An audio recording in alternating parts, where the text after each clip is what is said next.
ዘላለማዊ ነው። ከኃጢአቱ የኃጢአት ቀንበር ይሰበርለት ዘንድ ሂሳቡን ይከፍልለት ዘንድ ጌታ መጣ። ሰው የሠራው የኃጢአት ሂሳብ የሚያወጣው ጌታ ካልኩሌት አድርጎ ሂሳቡ ምን እንደጠየቀው ሲያይ የሰውን ነፍስ ጠየቀ። ጾምና ጸሎትን አልጠየቀም። የኃጢአት ሂሳብ ጋር በጾምና በጸሎት አይከፈልም። ደረት ላይ አስብሎ እንዲህ ብሎ ግርግር የምንቃቃ ጨዋታ ነው። ኢየሱስን የሚያክል ጌታ እኮ ከሰማይ ያወረደ የኃጢአት ክብደትን ዝቅር ዘክሮ መዳን እንዲህ ብሎ ግርግር ሰግዶ መዳን አይቻልም። ስግደትን ቢጠይቅ ኖሮ እግዚአብሔር የስግደት ቁጥር የሚጽፍ መልአክ እዚያ መድቦ ቢቢሲ የከበደ ስፔሻል ክላስ ባገኘ ነበር። ዳሩ እንደሱ አይደለም። አንዴ ላይ መጣን ኃጢአት የጠየቀውን የሂሳብ ዋጋ ልኩን ሊከፍለው። አንዳንድ ጊዜ ከበድ ያለ ድል ሲመጣ ለሚችሉ ታዘዋውሩት ይሆናል።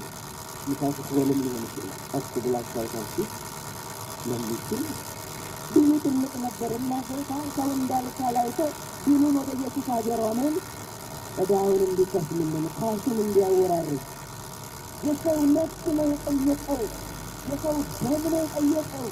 የኃጢአት ግድግዳ በደም ይፈርስ ዘንድ ኢየሱስ ከሰማይ ተላከ። ይሄ ነው ምስጢሩ። ሰግደን ያልዳንበት ምስጢሩ ይሄ ነው። ጾመን ጸልየን ያልዳንበት ምስጢሩ ይሄ ነው። ሰይጣን ዙሪያ ጥምጥም ያስኬዳችኋል አይደል?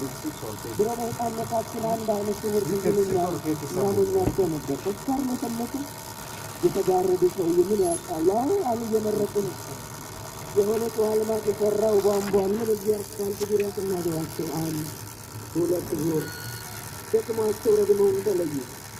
አዎ ሰይጣን እንዲያደር በገደል ላምሄዱ ሌላ ግን ዙረቱ እንዳደሰመን አይቶ መገለጥ ላከልን። አሜን እርሳለን። እሱ በጭንቀባና በእውነታ ጌታ ነው ዳ ሃሌሉያ አሜን።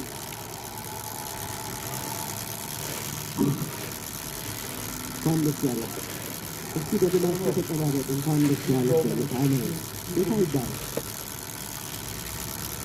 እውነት ነው ወገኖች፣ የእግዚአብሔር እውነት ገባን። መጽሐፍ ቅዱስ እግዚአብሔር ያስተላለፍ ባሰበው ሀሳብ ዙሪያ ገብተን ተገኙ።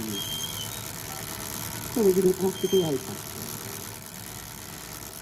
እሱ ተዘጋጁት። መጽሐፍ ቅዱስ ነው የተሰነገሉት። አላዋቂ ነው ሲሉ ሞቱ። የጠማማ የሃይማኖት ሀሳብ ሲያጣቅሱበት ለዚህ ነው ሰዋምን ዜሮይትን ዘርፎ ሲመጣ ቋፍ ለኩሶ ምንድነው ምስጢሩ ስትሉት አላካነብ